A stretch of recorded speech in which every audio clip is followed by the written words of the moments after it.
할렐루야. 오늘도 수요 기도에 참여한 여러분 환영하며 축복합니다. 오늘도 말씀 속의 기도의 제목을 찾아 간절한 마음으로 부르짖어 기도할 때 기도에 응답하시는 살아계신 주님을 만나는 은혜가 있기를 주님의 이름으로 축원합니다. 오늘은 열왕기하 18장 1절로 8절까지의 말씀으로 여호와께 연합한 왕이라는 제목으로 은혜를 나누고자 합니다. 지난 시간 열왕기 17장에서 북이스라엘의 멸망에 대해 우리가 함께 다루었죠. 오늘은 이제 북이스라엘의 마지막 왕이었던 호세아 왕이 9년 동안 왕위에 있었거든요. 근데 그 호세아 왕이 3년째 되던 해에 남유다에서 25살의 나이로 13대 왕으로 등극했던 히스기야 왕에 대해 살펴보고자 합니다. 사실 히스기야가 왕위에 오를 당시 북이스라엘은 말씀드린 대로 영적인 타락과 우상 숭배로 인해 아수르에 의해서 멸망의 길을 걷고 있었습니다. 남유다도 그리 다를 바 없었습니다. 아버지 아하스 왕의 악행으로 인해서 영적으로 매우 어두운 시기를 지나고 있었죠. 바로 그런 암울한 시대에 왕이 된 히스기야에 대한 성경적인 평가는 어떤가? 3절에 보시면 히스기야가 그의 조상 다윗의 모든 행위와 같이 여호와께서 보시기에 정직하게 행하여 그랬습니다. 대부분의 왕들은 아무리 하나님 앞에 정직하게 행했다 하더라도 그럼에도 불구하고 단점 하나씩은 또 다 있기 마련 아닙니까? 그러나 이것은 하지 않았더라 이런 게 있는데 히스기야 왕은 여호와 보시기에 정직한 왕이었다. 칭찬만 받는 왕이었습니다. 도대체 그는 어떤 왕이었길래 이렇게 칭찬만 받는 왕이 될 수 있었을까? 한마디로 그에 대해서 이렇게 얘기합니다. 5절과 6절에 보시면 히스기야가 이스라엘 하나님 여호와를 의지하였는데 그의 전후 유다 여러 왕 중에 그러한 자가 없었으니 곧 그가 여호와께 연합하여 그에게서 떠나지 아니하고 여호와께서 모세에게 명령하신 계명을 지켰더라 그랬습니다. 그가 여호와와 연합함으로 하나님께 칭찬받는 왕으로서의 사역을 감당할 수 있었던 것이죠. 우선 여기서 히스기야가 이스라엘 하나님 여호와를 의지하였다라고 했잖아요. 여기서 의지한다라는 히브리어 단어는 빠타흐인데요. 이 단어는 신뢰하다, 확신하다라는 뜻과 함께 그 결과로 오는 평안함, 든든함, 담대함 이런 의미도 같이 포함이 되어 있습니다.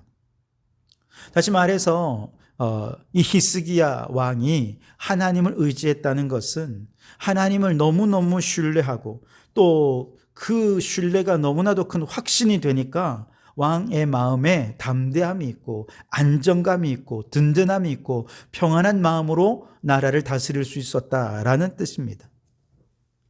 여러분, 왕이 이렇게 마음이 평안하고 또 담대하고 그러면요, 상황이 아무리 악해도 아니면 백성들이 아무리 불만을 가지고 불평을 얘기해도 그것에 크게 좌우되지 않습니다. 하나님이 기뻐하시면 그 일을 행하면 되는 것이고 하나님이 원치 않으면 멈추면 되는 것 아니겠습니까?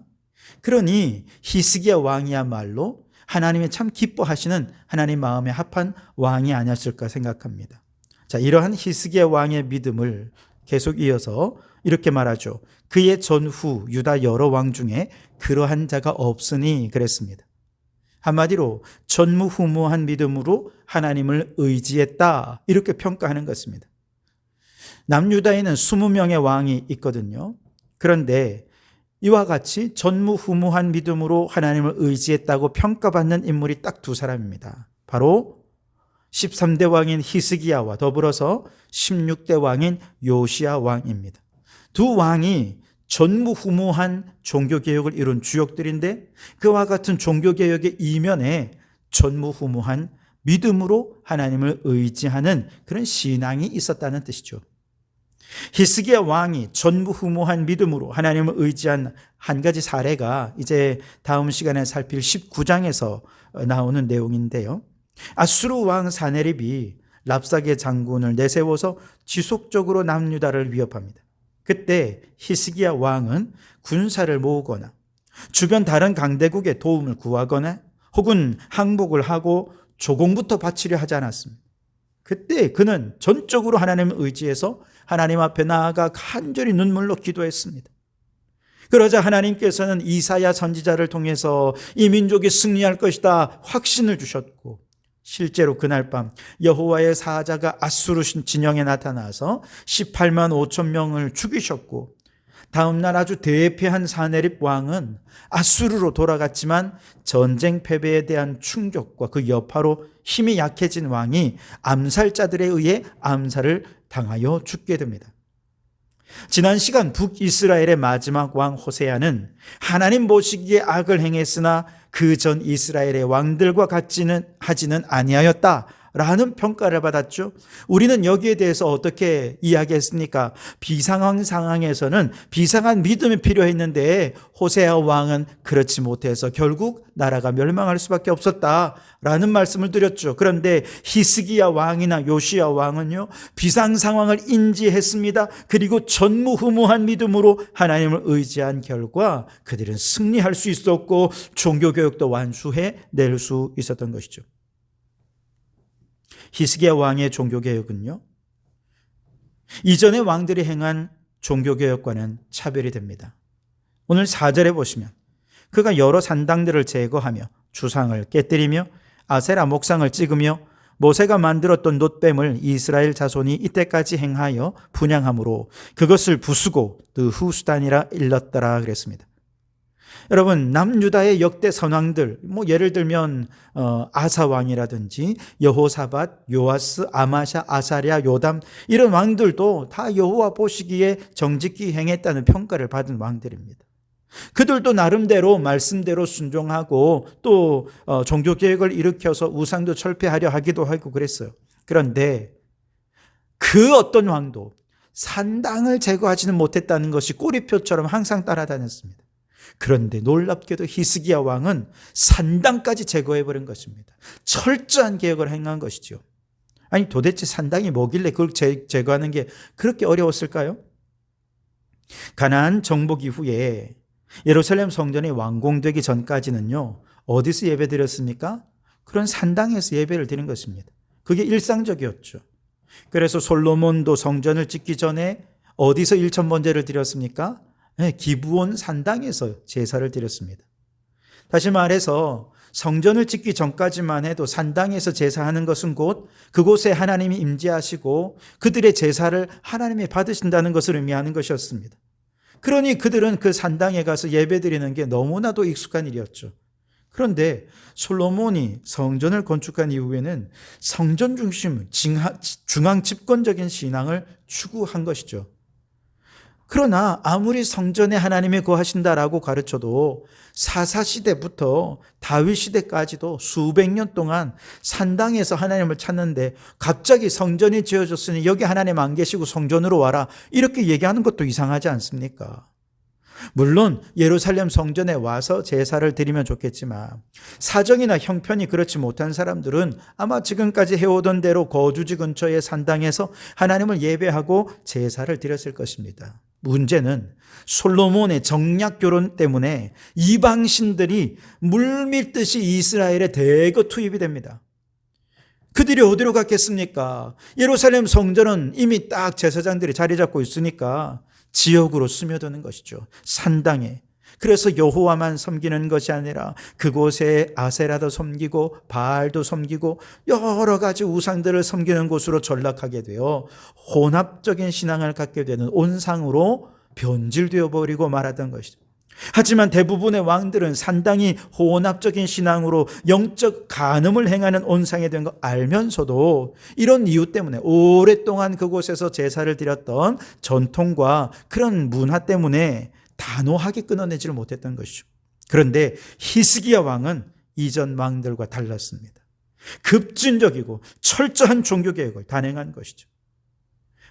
히스기야 왕이 지금 이처럼 비상 상황에 대해 비상 행동으로 대처한 이유가 있습니다. 그건 바로 북이스라엘의 멸망을 눈으로 보았기 때문이죠. 히스기야가 왕위에 오른 지 몇 년이 지나지 않아 북이스라엘은 아수르에 의해서 철저히 멸망하지 않습니까? 그것을 히스기야 왕이 눈으로 다 목격했습니다. 그때 많은 선지자들이 이 멸망의 원인에 대해 말합니다. 북이스라엘은 우상을 숭배했고 산당의 제사 때문에, 혼합주의적인 신학 때문에 다 멸망한 것입니다. 선지자들이 그렇게 얘기하니까 나라 밖에서, 저 북이스라엘 밖에서, 남유다에서 북이스라엘을 객관적으로 바라보니 선지자들의 평가가 옳다는 것을 히스기야 왕이 알게 된 것이죠. 그래서 우리나라도 우상의 제단과 산당들까지 제거하지 않으면 북이스라엘처럼 얼마든지 망할 수 있겠구나 라고 생각을 한 것입니다. 그래서 히스기야 왕은 북이스라엘의 멸망을 남왕국에 대한 강력한 영적인 경고로 받아들였죠. 어설픈 타협이 아니라 뿌리째 뽑는 개혁이 필요함을 깨닫고 산당까지 제거한 것입니다. 그 오랜 전통 가운데 제거해야 할 것이 산당 말고 또 다른 것이 있었는데 바로 놋뱀도 그 중에 하나였습니다. 놋뱀도 역시 역사가 길죠. 모세가 광야에서 만들었잖아요. 그리고 그 이후에 지금 히스기야가 왕이 될 때까지 지금 수백 년을 민간 신앙으로 미신적으로 숭배해오던 놋뱀이었습니다. 그러나 히스기야 왕은 그 놋뱀을 부숴버리고 그것을 가리켜서 느후수단, 즉 그냥 구리조각 이란 뜻이죠. 이건 그냥 구리조각이야 이런 뜻입니다. 히스기야는 하나님께로 나아가는 길을 방해하는 모든 혼합주의적인 요소, 미신적인 요소 다 끊어내버렸습니다. 이와 같은 종교개혁 이후에는 어떤 믿음이 있었습니까? 전무후무한 믿음, 하나님을 의지하는 믿음이 있었던 것이죠.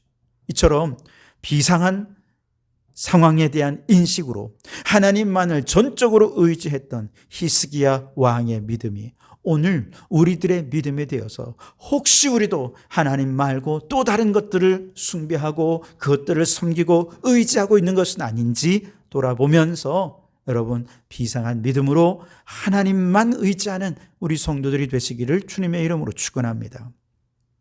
히스기야 왕이 전무후무한 믿음으로 하나님을 의지한 것에 대해 6절은 이렇게 표현합니다. 여호와께 연합하여 그렇게 말하죠. 연합이라고 하는 히브리어 단어는 따바크인데요. 이건 착 달라붙다, 굳게 결합하다 이런 의미입니다. 근데 이 단어가 언제 또 쓰였냐면 욥기 19장 20절에서 욥이 자신의 현재를 탄식하며 이렇게 얘기합니다. 내 피부와 살이 뼈에 붙었고 그랬습니다. 여러분 뼈에 피부와 살이 붙어 있는 거 이게 따바크라는 거예요. 피부와 뼈를 분리해낼 수 있습니까? 그럴 수 없습니다. 이건 도무지 분리할 수 없을 정도로 밀접하게 결합되어 있을 때 이 따바크라는 단어를 쓰는 것이죠. 히스기야 왕이 여호와께 연합했다 이 말은 뗄려야 뗄 수 없는 관계로 딱 붙어 있다라는 의미입니다. 요한복음 15장에서 예수님은 예수님과 하나님과의 관계, 또 예수님과 성도들과의 관계를 이렇게 연합한 관계를 포도나무와 그 가지라는 메타포를 사용해서 설명하시죠. 요한복음 15장 5절에 나는 포도나무요 너희는 가지라 그가 내 안에 내가 그 안에 거하면 사람이 열매를 많이 맺나니 나를 떠나서는 너희가 아무것도 할 수 없었음이라 그랬습니다. 연합이란 의미를 포도나무 가지가 줄기에 딱 붙어 있는 것으로 묘사한 것이죠. 나무 가지들을 보면 겉으로는 멀쩡하게 잘 붙어 있는데 고사된 줄기들이 있습니다. 벌레들 때문에 그럴 수도 있고 혹은 여러 가지 다른 이유들이 있겠죠. 근데 여러분 연합이라는 것은 외형적으로 붙어 있는 것이 아니라 끊임없이 줄기로부터 생명을 공급받아서 푸르름을 내고 열매를 맺어야 이게 진짜 붙어 있는 것이죠. 포도나무 줄기에서 뻗어나온 원가지라도 더 이상 생명 공급을 받지 못하면 열매를 맺지 못하고 이런 가지들은 결국 찍어버릴 수밖에 없는 것이죠. 반면에 접붙여진 가지라도 그 나무에 탁 달라붙어 있으면 원줄기에서 뿜어 올려주는 수분, 영양분을 잘 공급받으면서 풍성한 생명을 맺을 수 있을 것입니다. 로마서 6장에서 사도 바울은 이것을 세례라고 하는 메타포를 사용해서 또 연합이라는 의미를 설명합니다. 로마서 6장 5절에 만일 우리가 그의 죽으심과 같은 모양으로 연합한 자가 되었으면 또한 그의 부활과 같은 모양으로 연합한 자도 되리라 그랬습니다. 여러분 우리가 세례라는 형식이 아니라 정말 온전한 믿음으로 세례를 받을 때 우리는 예수님과 함께 연합하면서 옛자가 죽습니다.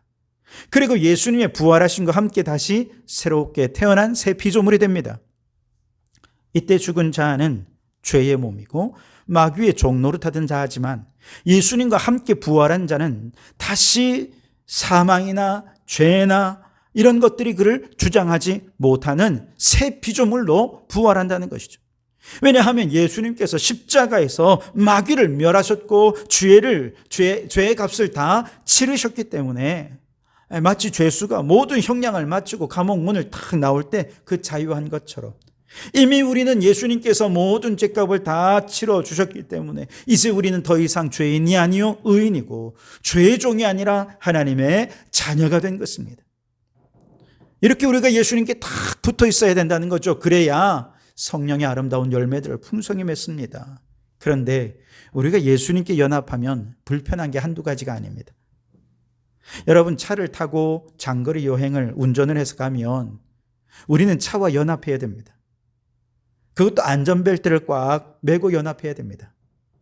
그러면 그때부터 불편해지는 게 많죠. 차가 달리는 동안 화장실도 제대로 못 가고 덜컹거리는 차 안에서 뛰어다닐 수도 걸어 다닐 수도 없습니다. 모든 자유를 다 빼앗기고 스스로를 딱 묶어버리지 않습니까? 근데 안전벨트를 맺고 스스로가 묶어버리는 그 행위는 무엇입니까? 내가 안전하기 위해서 이 벨트를 매는 거잖아요. 내가 생명을 살기 위해서 나 자신의 자유를 포기하는 것 아닙니까? 예수님과 연합하는 것도 마찬가지입니다. 예수님을 믿고 그분과 연합되면 불편한 게 많아요.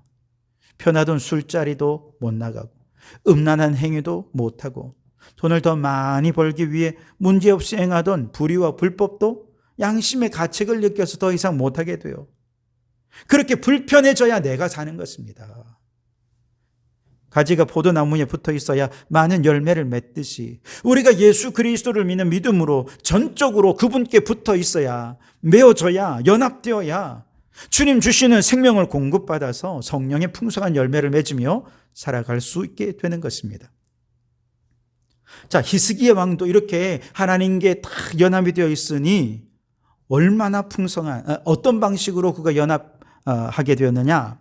히스기야 왕이 하나님과 연합한 방법이 뭐냐? 바로 계명을 지킴으로 연합한 것입니다. 6절을 보시면 마지막 부분에 곧 그가 여호와께 연합하여 그에게서 떠나지 아니하고 여호와께서 모세에게 명령하신 계명을 지켰더라 그랬습니다. 구체적으로 히스기야 왕이 하나님께 연합했다는 증거가 하나님 주신 계명을 철저히 잘 지켰다는 뜻이죠. 다시 말해 히스기야 왕은 하나님을 입술로만 믿은 것이 아니라 그의 믿음을 삶으로, 행위로 드러내어 섬기는 삶과 행위가, 믿음과 행위가 일치되는 믿음의 모범을 보인 왕이었다는 것이죠.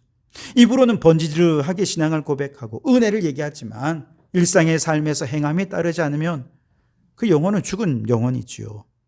그리스도와 아무 상관이 없습니다. 그러나 히스기야 왕은 자신의 믿음을 말이 아니라 행위로 나타내 보인 사람이었던 것이죠. 우리 중 누군가 하나님을 사랑한다 고백하면 이 고백의 진실성을 어떻게 입증할 수 있습니까? 성경은 계명을 지키는 것이 유일한 방법이라고 말합니다. 요한복음 14장 21절에 나의 계명을 가지고 지키는 자라야 나를 사랑하는 자다라고 주님 말씀하셨죠. 그렇습니다. 우리는 하나님의 계명을 힘써 지킴으로써 하나님을 향한 우리의 사랑을 증명해 보일 수 있는 것이지요. 이것이 바로 하나님과 연합하는 비결인 것이죠. 물론 하나님의 이름을 부르고 행동으로 열심히 수고하고 봉사하는 것처럼 보인다 해도 모두가 하나님과 연합한 자가 그렇지는 않습니다. 저 유대 종교 지도자들, 바리새인, 서기관들 하나님에 대한 열심이 대단하지 않았습니까? 그러나 예수님께서는 그들을 가리켜서 마귀의 자식들이다 라고 불렀죠. 그들이 힘써 행한 것은 하나님의 뜻이 아니라 마귀의 욕심이었다는 것입니다. 왜냐하면 그들은 하나님의 계명을 누구보다도 잘 지킨다고 생각했지만 그 계명을 주신 하나님의 마음, 하나님의 뜻은 관심이 없어요. 오로지 장로들의 유전이라고 일컫는 사람들의 전통과 자신들의 기득권을 지키려는 더 많은 관심을 가졌던 것이죠. 그러니 그들의 신앙은 회칠한 무덤처럼 가식적인 것이 되어서 겉으로는 경건한 척하지만 그 속에는 아무런 생명도 살릴 수 없는 시체 썩은 냄새만 나는 신앙이 되어버린 것이죠. 그래서 예수님께서 그들을 향해 화 있을진저 여러 차례 저들을 저주하신 것입니다. 여러분, 우리가 하나님과 연합하려면 주님의 말씀에 순종해야 됩니다. 그런데 그 말씀을 문자적으로만 지키는 것이 아니라 그 말씀 속에 담긴 하나님의 마음이 무엇인지, 하나님의 의도와 하나님의 뜻이 무엇인지 깊이 묵상하고 그것을 내 삶 속에 적용할 때 우리는 주님과 연합한 삶이 될 수 있는 것이죠. 히스기야 왕이 그렇게 주의 계명을 잘 지켜 주님과 연합했듯이 우리도 주님의 말씀을 순종함으로 하나님께 딱 붙어 있고 연합한 성도들이 되실 수 있기를 바랍니다. 이처럼 여호와께 연합한 히스기야 왕에게 하나님은 어떤 복을 주셨을까요? 7절과 8절에 보시면 여호와께서 그와 함께 하시며 그가 어디로 가든지 형통하였더라. 저가 아수르 왕을 배반하고 섬기지 아니하였고 그가 블레셋 사람들을 쳐서 가사와 그 사방에 이르고 망대에서부터 견고한 성까지 이르렀더라 그랬습니다. 세 가지 축복입니다. 첫째는 임마누엘의 축복이죠. 여호와께서 그와 함께 하심에. 여러분, 이것이 히스기야 왕의 누린 모든 축복의 근원입니다.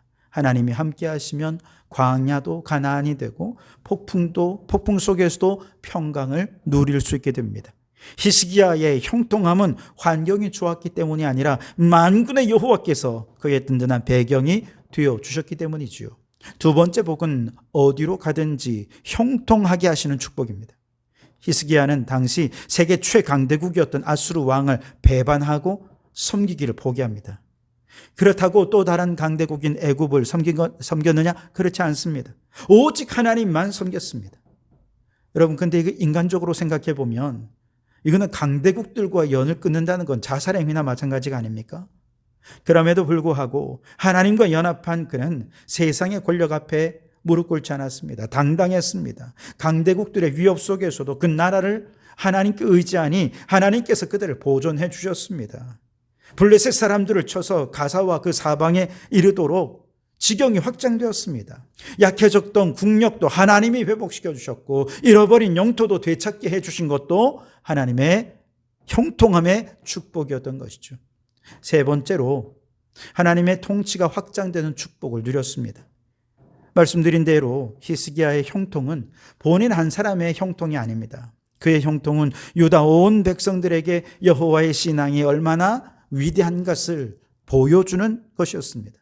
왕이 하나님과 연합하니 그 나라가 안정을 되찾고 거대 제국들을 물리치는 역사가 나타납니다.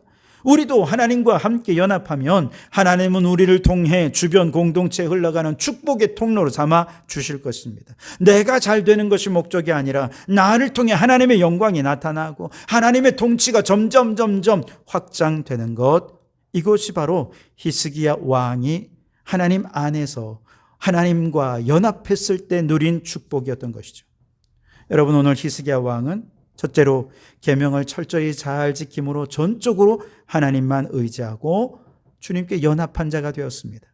그렇게 하나님께서 공급해 주심과 능력으로 어려운 산당도 제거하고 노뱀도 제거하는 등 전무후무한 믿음으로 전무후무한 종교개혁을 단행했죠. 그 결과 임마누엘의 축복, 형통의 축복, 하나님의 통치가 확장되는 축복을 누릴 수 있었던 것입니다. 바라기는 우리도 그 하나님께 딱 붙어 연합해서 주님 공급해 주신 힘으로 놀라운 축복을 누리는 우리 성도들이 되실 수 있기를 주님의 이름으로 축원합니다. 기도하겠습니다. 오 하나님, 히스기야 왕처럼 계명을 지키며 하나님을 의지하고 하나님과 연합하여 하나님께 딱 붙어 사는 믿음을 허락하여 주시옵소서. 이 믿음으로 산당과 노뱀을 제거했던 히스기야처럼 우리 삶 속에서 하나님 아닌 다른 것들을 우상처럼 미신처럼 섬기던 것들 뿌리째 뽑는 나의 종교개혁이 일어나게 하옵소서. 그리하여 하나님이 임마누엘로 함께 하심으로 어디서든 형통하며 우리의 삶을 통해 하나님의 통치가 확장되는 축복을 누리게 해 주시옵소서. 예수님 이름으로 기도하옵나이다. 아멘.